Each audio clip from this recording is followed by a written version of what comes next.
The other two teams are on 71 with 6 games to go. So, what are your thoughts? Yeah, massive weekend, Paul. As you said, I suppose we'll start first with City. They had a game against Luton Town, I suppose.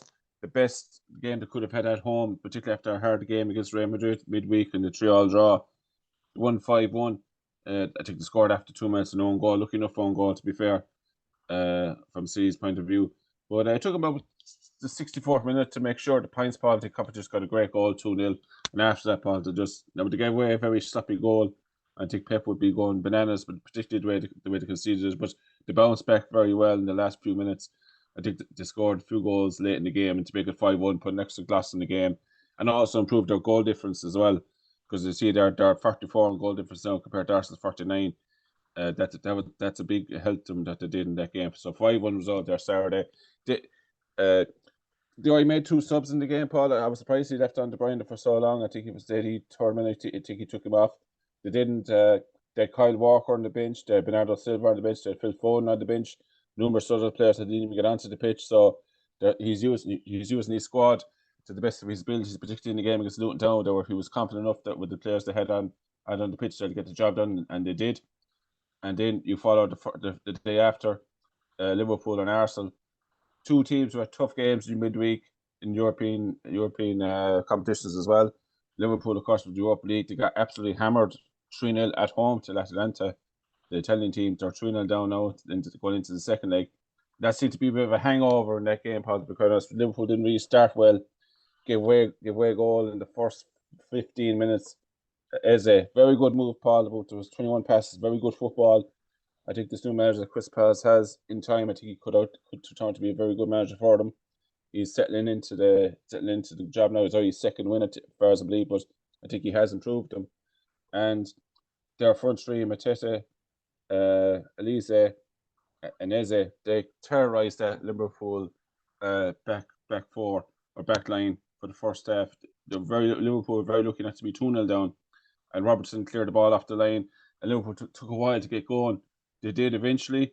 They missed chance after chance after chance. Now, to be fair, Chris Palace were always a threat on the break as well, and a few set pieces. But a 1-0 loss, Paul, massive loss for Liverpool, particularly after the week they've had. They've had the week from hell, drawn 2-2 with Man United, missing numerous chances, should have won the game. Then they lose 3-0 against Atalanta. Now they've lost 1-0 at home to Crystal Palace. I find it, Paul, that City are just cold. They just get the job done. Liverpool and Arsenal, I find they're too emotional in a way. It's Klopp's last season. He's only got 2 home games left now in the Premier League. Chances are now they won't be able to turn around against Atalanta in Europa League. So that means his last European game was a 3-0 loss. And they had, of course, the memory for Hillsborough. I just find that all that can be draining of a team, Paul. I don't know yourself. This is the pressure cooker moments. This is the pressure moments in title running. You're facing Manchester City, who charges we'll probably get onto that as well. That's something that will hang over Manchester City for a long time as well. But City are just ruthless. I always find that City don't really start playing properly or focusing on tunnel vision on the Premier League when it gets to March or April. They don't seem to be playing as well, but then they put the up a gear, Paul, completely once it gets to March and April, and we're seeing it now. Drawing 3-3 against Real Madrid, I think they have a great chance of winning that second leg at the Manchester Stadium, and they've won 5-1 at home to Luton. They've got probably on paper the easiest running, and they've got a 2-point head start now after yesterday. So I think City are very much deserving bookies' favourites now at the moment. I think there's something there that's, I think on Sky or something like last night, they're saying that they have a 70% chance of probably now win the league because of their fixtures, what they've done in the past. And it's going to be a brave man to bet against them now, considering what they've done in the past and considering there are the triple winners from last year and still in all 3 competitions. Looking at Arsenal, bad loss, Paul. First half, and they probably had the best chances. We should say to Aston Villa, they were at home to Aston Villa, but Aston Villa are 4th, so in fairness, they're no strong team. No, and Arsenal would have heard the results before they kicked the ball with the Liverpool game. They knew they had a massive chance to go 3 points clear Liverpool, because as you see yourself there now, they were both level on 71 points before the game and after the game, since they both lost. But maybe bit of an edge to too as well, Paul. Unai Emery, if you remember, he was an ex-Arsenal manager. He had beaten them in the league before Christmas, I think it was, a 1-0 win. And people felt he wasn't, he's won everywhere he's been, pretty much, except for Arsenal. He lost the Europa League final to Chelsea with Arsenal. It was like pretty much nearly his competition. I think he's won the competition 4 times. Certainly, he's won it with Villarreal, and if not mistaken, I think he's won it 3 times with Sevilla. So it's a bit unfortunate that he lost that. A bit unfortunate for him that he lost that final. But I think he was always going to be a hard sell to replace Wenger. He's the man after him. A bit like what will happen now with Liverpool. It's going to be very, very hard for the man to walk into the footsteps. Well, no, if I was a betting man, Xabi Alonso he won't be too far away from it. He's just taken Bayer Leverkusen to the first ever Bundesliga title. I said he'll be Liverpool manager sometime fairly soon. Yeah, he, probably in time, Paul, but he has said he's going to stay with Bayer Leverkusen. So he'll say that. No, if the money's on the table, they'll stay with their life. But look, we'll leave that for another day. We'll get that another day. But I'll get back to Arsenal though. Yeah, look, Ollie Watkins hit the post in the first half. Tielemans hit the post and crossbar in the second half. And Arsenal, I think most Arsenal fans have said, in the second half, Arsenal were very poor. Villa completely controlled the game, had the best chances, and in the end, it told. Leon Bailey scored in the 84th minute, and then a breakaway goal. Ollie Watkins, when the pass was played, he was in his own half, so he can't be offside. Shrugs off Smith Rowe, and a beautiful chip, make it 2-0. And Unai Emery, massive result for. I know we're on about the title, but that's a massive result for Villa, because Tottenham Hotspur had lost 4-0 on Saturday afternoon against Newcastle United. So Villa, I know, although they have a game extra played, that game in hand that Tottenham have is away to Chelsea at Stamford Bridge. Now Chelsea are my own team, getting back, have been a disastrous season, but the one thing we always consistent in do is that we don't lose to Tottenham at home. So Villa be hoping that record keeps going. But top 4 there, Paul. It's City, 73 points they're marching on. I don't think they've been as good as previous seasons in terms of performances, but they're still getting the job done. They still have, I would say, tricky-ish fixtures, but they should win all their games. The only fixtures I think they can slip up on is probably Tottenham away, and I think they've got Brighton away and Forest away. Other than that, I think they'll win all their games. I'd be surprised if they don't win all 6, Paul, to be quite honest. No, I wasn't saying this. The results in my looking at it, that means Arsenal and Liverpool simply can't afford even a draw from now on. They have to win all their games. Manchester City could draw it, but the likelihood is, will Arsenal and Liverpool win the last 6 games? I can't see that. I think they'll definitely draw 1 or 2. They might even get beaten, but I can't see them winning all their 6 games. So 2 points is still not. If there were 4 points up now to be done and dusted, but it's still not done and dusted, as the man says. But there is a little bit of wriggle room there, because I can't see Arsenal and Liverpool winning every game, because Arsenal and Liverpool are still involved in Europe now. There's a chance both of them might go out the next round in the second legs, but they're still involved in Europe. So there's still a chance that, but I just can't see Arsenal and Liverpool winning every game, the next 6 games. Arsenal, I think, also have to play Spurs, if I'm not mistaken, at some stage. Yeah, so, and Chelsea. Yeah. So 2 points is not.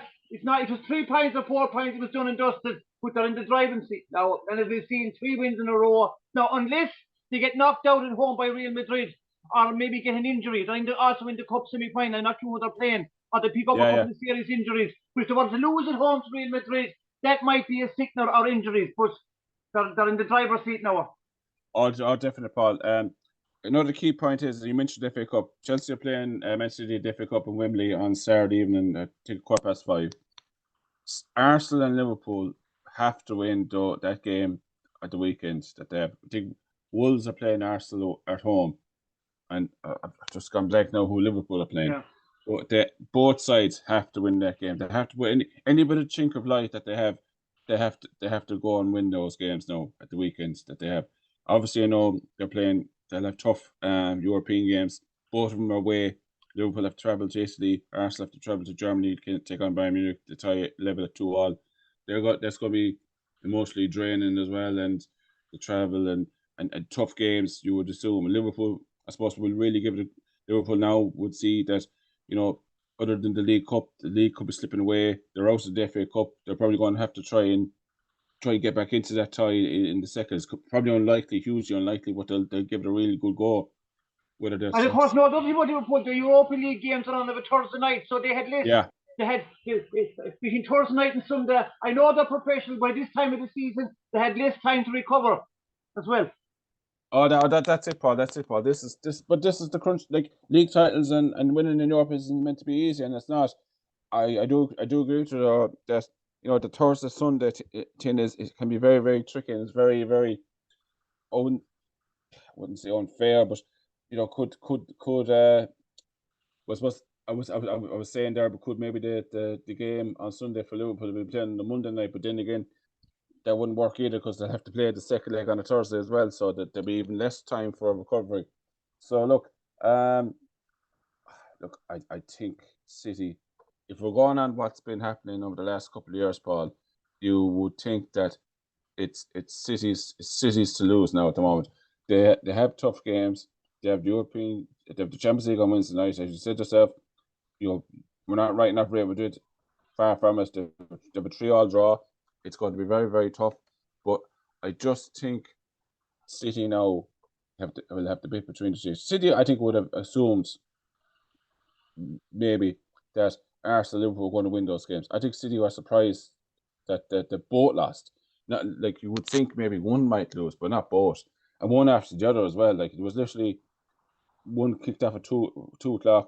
Arsenal find out Liverpool lost, and Arsenal go and lose themselves. Now, just on about the point you made about the Europa League, Aston Villa on Thursday night had to play Lille in the Conference League at home. I know it was at home, but there was a 2-1 win. So both sides, to be fair to Villa, they had less time for recovery than Arsenal did, and they played brilliantly in the second half. If any team that was flagging in the second half, it was Arsenal. So look, it's an intriguing race for top four and for the title, and it's I just said to yourself, it's not over. It's a 2-point gap. If it was 4-point gap, I think City would be done and dusted. But with 2 points, there's still a chicken life for both Arsenal and Liverpool at this moment. Yeah. Now, just a quick word between Aston Villa and Spurs. Aston Villa are 3 points clear. Spurs have a game in hand, but I think that game that's to play. I think it's Arsenal or whoever, or Chelsea or whoever that's playing. So Newcastle are going a bit of a run at the end of the season. Manchester United are falling apart. That's what we probably predicted a few weeks ago. They just can't get a result. But Newcastle cannot make fifth. Now, there is a possibility if the English teams get to finals of the various competitions that whoever finishes fifth could get into the Champions League. But I do know Aston Villa want to cement fourth place and guarantee themselves, because Aston Villa, they're a big club. They have a lot of money spent, a lot of players into it, and the Champions League is where the real money is. So they want to get into that now. So they're really giving them a good chance now. So they have 5 games left. Can Aston Villa hold on to fourth and guarantee the Champions League? I think they can, Paul. The only thing is that they have got Liverpool. No, it's a tough game for Liverpool. They have got Liverpool at home in the running. I think what give Villa most hope is Tottenham's fixtures. Funny enough, Tottenham have to go away to Liverpool. They have to go away to Chelsea. They have to play Arsenal at home. They have to play Man City at home. Oh, I didn't know that. That means so the odds are Aston Villa can even afford to lose a game with the 5 games left. There's no way Spurs. If you look at their form book there, you see 2 reds, 2 greens, and 2 wins, 2 draws, up to 2 big losses and a draw. They're not consistent. They're not getting a run of victories together. So the odds are Spurs might even draw a few in games. So it'll be hard for them to pull it back. Yeah, 4 tough games for Tottenham Hotspur. There, 2 away, 2 at home. The North London derby, the North London derby. If Arsenal have a chance to win the league, they will be going all out to win that game, Paul. I don't know. I don't know. I think it's at the end of April. I'm not sure exactly on the date. It's coming up soon enough. But they'll be blood and guts. Like, if one thing, like Everton have to play Liverpool, and obviously there's a big rivalry there. But my God, just as big for a rivalry is Tottenham and Arsenal. Tottenham will not want to see Arsenal win the league. I mean, Tottenham have been getting in the neck from Arsenal fans when they won the league there. I think it was in 2004, the last time Arsenal won it, the Invincibles. They actually won the league at Tottenham Hotspur Stadium, White Hart Lane. And Arsenal fans are very, very quick to remind them of that. So they'll be all guns blazing, Paul, to go and beat Arsenal in that game. But then again, they've got City at home as well. And City, although they have a funny record away to Tottenham, this is strange. I don't think they have not beaten Spurs in that new stadium. Now I know they beat them in the FA Cup. When the league they haven't, and I don't think they've scored in a lot of those games